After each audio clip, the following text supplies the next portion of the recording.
Hi అండి. అందరికీ నమస్తే. నా వాయిస్ అయితే కొంచెం చేంజ్ అయితే అయిందండి. ఎందుకంటే కొంచెం లైట్‌గా ఫీవర్ వస్తుంది నిన్నటి నుండి. అంటే వాతావరణం కొంచెం చేంజ్ అయింది కదా! వర్షం గూడా పడుతుంది. జలుబు గూడా అయింది. అయితే నేను ఏం చెప్పాలనుకుంటున్నానంటే మా చిట్టి తల్లిని చూడండి ఎక్కడ పోయి దాక్కుంటుందో. నిన్న కుక్కలు పట్టేటోళ్ళు వచ్చారండి. అది చూసి మా జున్ను నన్ను తీసుకెళ్తారేమో అనేసి ఒకటే టెన్షన్ పడుతుందండి. అసలు అక్కడ, ఇక్కడ ఉరుకుతుంది. ఎక్కడ పడితే అక్కడ దాక్కుంటుంది. అసలు ఏమైంది? అసలు భయపడకు నాన్న అంటే మా జున్నుగాడే కాదండి. ఇగో చాలా కుక్కలైతే అవి పట్టుకెళ్తాయి అనేసి భయపడి చెట్లల్లో ఆ రాళ్ళ మీద పడుకుందండి. ఆడ కూర్చుంది. ఆ చెట్లల్లో దాక్కుందండి. అయితే నేను ఎందుకు అటు సైడ్ చూశానంటే నీళ్ళలో నాకు తాంబేలు అయితే కనిపించిందండి. అది చూస్తుంటే ఇక్కడ ఏంటి ఏదో ఉంది కదా! ఏంటిది అని చూస్తే కుక్క దాక్కొని ఉంది.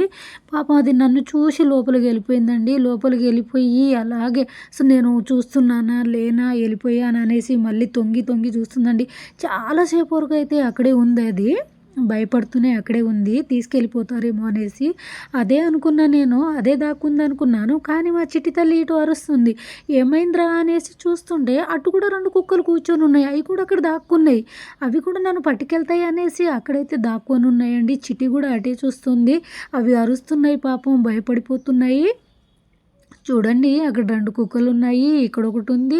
మళ్ళీ అటు దూరంగా ఒకటుందండి. కనిపించట్లేదు అది. లోపలికుందది అక్కడ. ఇది చూడండి మళ్ళీ వచ్చి చక్కగా పడుకుంది. చాలా సేపు తర్వాతకి వచ్చిందండి. చూడండి ఎంత పిలిచినా రాలేదు. అన్నం పెడతానన్నా ఇటు రాలేదండి. భయంతో అక్కడే ఉండిపోయింది. మా చిట్టి టెన్షన్‌తో వాటర్ తాగుతుంది చూడండి. అది ఎంత పిలిచినా నా మాట వినట్లేదు. ఈ వీడియో నచ్చితే లైక్ చేయండి, షేర్ చేయండి, సబ్స్క్రైబ్ చేసుకోండి ఫ్రెండ్స్. ఓకేనా? బాయ్. పడుకో నువ్వు, సరేనా? పడుకో.